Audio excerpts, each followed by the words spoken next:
did on Saturday, just so that you can practice. I know sometimes one tends to forget what we've done. So we started with a focus exercise. So the idea behind this focus exercise is that the dogs will leave something quickly on the ground and reorient back to us as soon as possible. So the idea is that you throw the food on the ground, tell the dog to go get it. The moment they orient back to you, you're going to put in your marker word or your clicker. So my marker word is yes. And then I'm going to throw another treat, which I'm going to tell them to go get. So it'll look like this. Okay. Go get it. Yes, go get it. Yes, go get it. So I don't encourage him to watch me. Yes, go get it.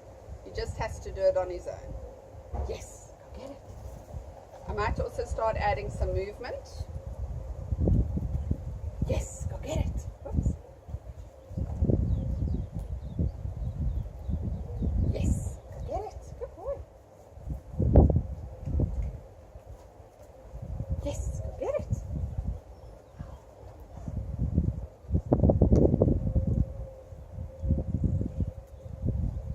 Yes, go get it.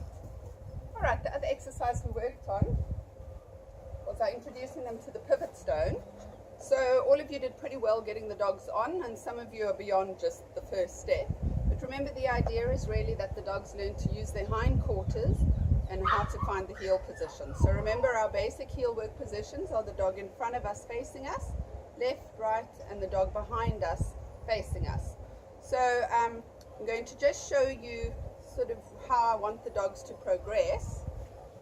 So initially, dog must just put his foot on.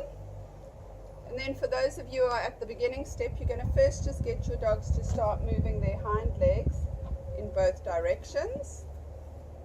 Jordan's used to a bit of a lower pivot stone. And once they really start to understand this, I'm going to make them continue to move all the way into me. If you're struggling a bit, just turn the dog's head away from you so that the bum comes all the way in. And at home when you're training, you can actually pay this a lot better. In class, the dogs tend to get a bit full, so we don't give too many rewards at once. But when you're trying to build value for a position, I would be rewarding multiple times. So whenever I want to be in a heel position, I make sure I'm in the correct position.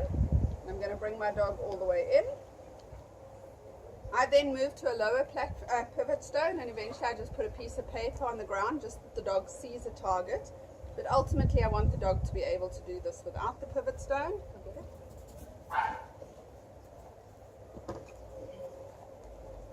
Jordan, close. Close. Good boy. Jordan, front. Front. Front. Front. Good boy.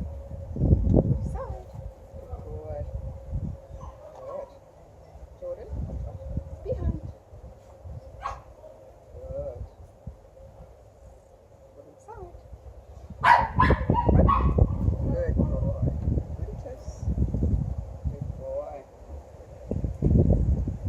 Okay, so that's your pivot stone. You're going to work on that a little bit. You won't always get to that. It takes quite a few weeks to get to that point. Then we looked at our spins and twists. So the spin and the twist is when the dog is going to spin in a circle independently of an object or your body. So what you really want to do is have your dog starting in the correct position, doing his full circle and coming back into the position. Jordan, spin, close. Good boy. So my word for anti-clockwise circles is spin, and my word for the clockwise circles is twist. Twist, side.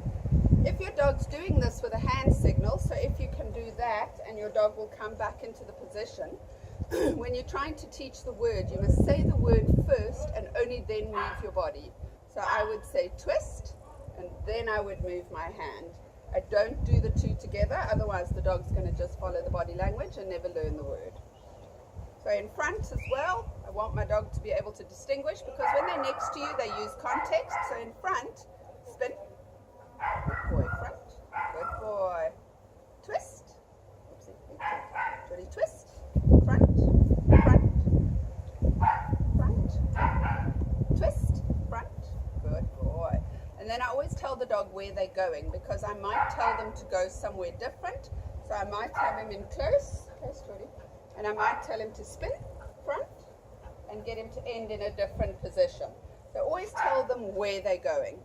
And then the last thing we practiced was circles around the body. And that again, you want to try and get rid of the hand signals as quickly as possible. So my cue for going around the body from left to left is go round, and then around my body from right to right is circle. Jordy, close. Close. Good boy. Jordy, go round. Close. Close. Good boy. Jordy, go round. Hey, go round. Close. Good boy. Jordy, side. Good boy. Circle. Side. Good boy. So once again, I always tell him where he's going, because I might tell him to do something different. So I might tell him, Jordy, circle, close.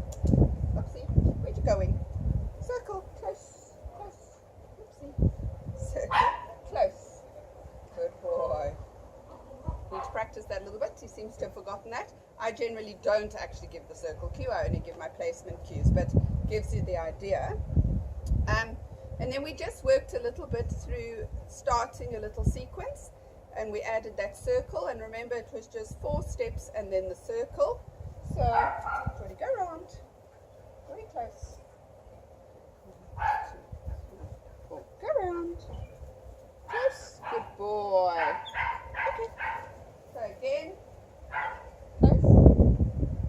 close, and go around, close. Oh, excuse me, no burping allowed. Okay, and then just in preparation for next week, I think for a lot of the dogs, they do know the leg weaves. But if your dogs are not comfortable being between your legs, you can start practicing that so long. So just getting them happy going through your legs, you can toss a treat and tell them to go get it. Good boy.